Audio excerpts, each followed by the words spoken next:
जैसे कि 2-2 हजार रुपए सभी को पता है ना, 2-2 हजार रुपए आते हैं।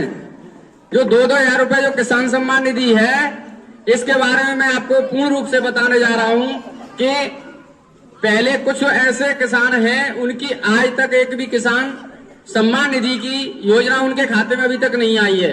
तो उसके बारे में मैं बताना चाहता हूं कि आप एक आधार कार्ड, पासबुक और खेत की नकल लेकर के जन सेवा केंद्र, जो भी नजदीकी जन सेवा केंद्र है, उन पे जाकर के आप अपना नया फॉर्म भर सकते हैं। इनकी तो छोड़ो, और जैसे कोई वितरण हो रहा है, जो भी किसान और हर चीज के उनके स्वागत के फोटो में, जो भी किसान अभी तक स्वागत के फोटो किसान सम्मान निधि की किस्त 2004 या 6 किस्त ले चुके हैं और उसके बाद उनके पैसे आना बंद हो गए हैं, तो उनके भी मैं विशेष कारण बताता हूँ।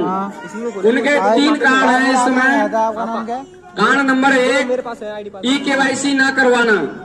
अगर किसी भी किसान भाई के अगर ई-केवाईसी नहीं हुई है तो वो ये समझिए कि उनके पैसे उसी के कारण रुके हुए हैं। और उसके बाद दूसरा नंबर आता है लैंड सीडिंग।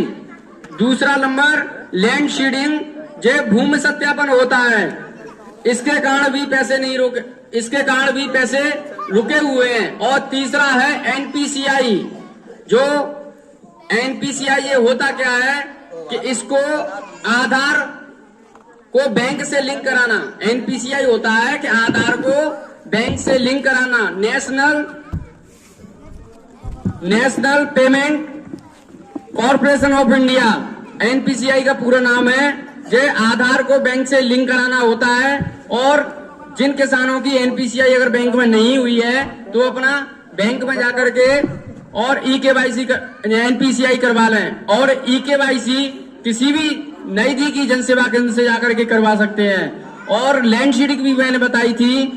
लैंड सीडिंग के लिए आपको या तो कृषि विभाग बीज गोदाम तेरा पे संपर्क करें, या फिर उसके बाद लेखपाल, जो हमारे बीच में मुझे लगता है अभी मैंने देखा था, लेखपाल जी कहीं भी हो पांडाल में आने की कृपा करें।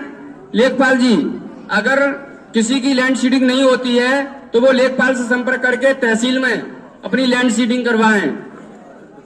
और हमारे बीच में आदरणीय इस क्षेत्र के विधायक, माननीय विधायक जी आ चुके हैं। सभी तालियां बजा करके उनका स्वागत करें। आदरणीय विधायक जी, बहुत बहुत धन्यवाद। ने नया अपना फॉर्म भरा है और किसी भी जन सेवा केंद्र पर अगर आप गए और वहां पे उसने कोई भी कसरा या घाटा संख्या अगर गलत भर दी है तो उसका वहां लखनऊ से अपने आप रिएक्टेड बता दिया जाता है। और अगर कोई सिस्टम में कोई भी प्रॉब्लम होगी उसकी वजह से रिएक्ट होता है, तो इसके वजह से मैं आपसे एक निवेदन करना चाहता हूं कि अपना जब जन सेवा केंद्र पर फॉर्म भरें तो ये देख लें पूर्ण रूप से कि उसमें कोई त्रुटि तो नहीं है। अगर कोई त्रुटि पाई जाती है तो आपका लखनऊ से रिएक्ट हो जाएगा। फिर पुनः 4 महीने के बाद